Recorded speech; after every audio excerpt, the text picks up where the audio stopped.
2. jūnijā pie Ilūkstes sporta centra tika sagaidīta Latvijas jaunatnes 10. olimpiādes lāpa, kuru roku rokā nodeva talantīgiem novada sportisti Augšdaugavas novada sporta skolas audzēkņi.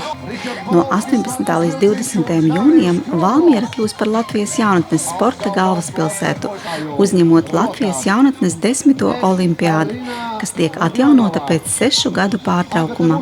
Šogad olimpiādē piedalīsies 41 Latvijas pašvaldības komandas, 7 valsts pilsētas un 34 novadi, kopumā pulcējot vairāk nekā 3600 jaunu sportistu.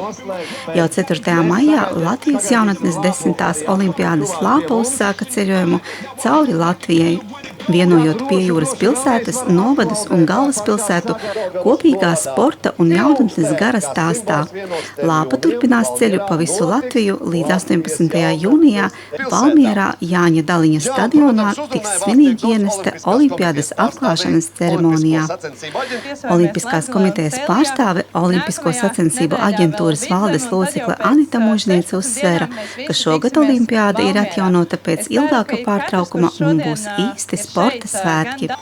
Viņa vēlējās sportistiem izmantot iespēju pierādīt sevi, nodemonstrēt savas labākās spējas, iedvesmoties no grūtajiem treniņiem un tiekties pēc lielākiem sasniegumiem. Anita Mužniece atzīst, ka šī olimpiāde var kalpot kā atlases posms starptautiskām sacensībām. Šajā olimpiādē tas ir kvalifikācijas posms 3-3 basketbolā jauniešiem, kuri tad atlasīsies uz jaunatnes olimpiskajām spēlēm oktobrī Dakārā.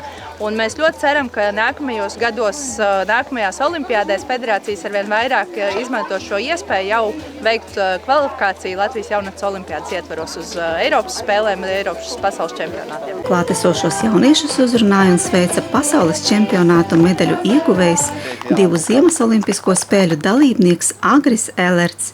Viņš vēlēja jauniešiem nebaidīties izvirsīt augstus mērķus, sapņot un būt neatlaidīgiem ceļā uz olimpiskajām spēlēm, jo viss ir iespējams.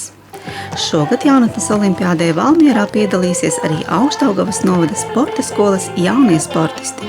Beidzot, jaunatnes olimpiādes lāpa ir pie mums, un šī lāpa mums ir atnesusi ne tikai uguni, bet tā ir atnesusi arī olimpiskos simbolus, ar ko es visus jūs arī apsveicu.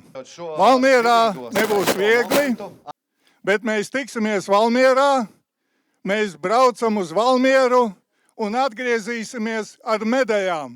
Svētkus kuplināja popgrupa Miks, hip-hopa kolektīvs un soliste Eulīna Rusecka.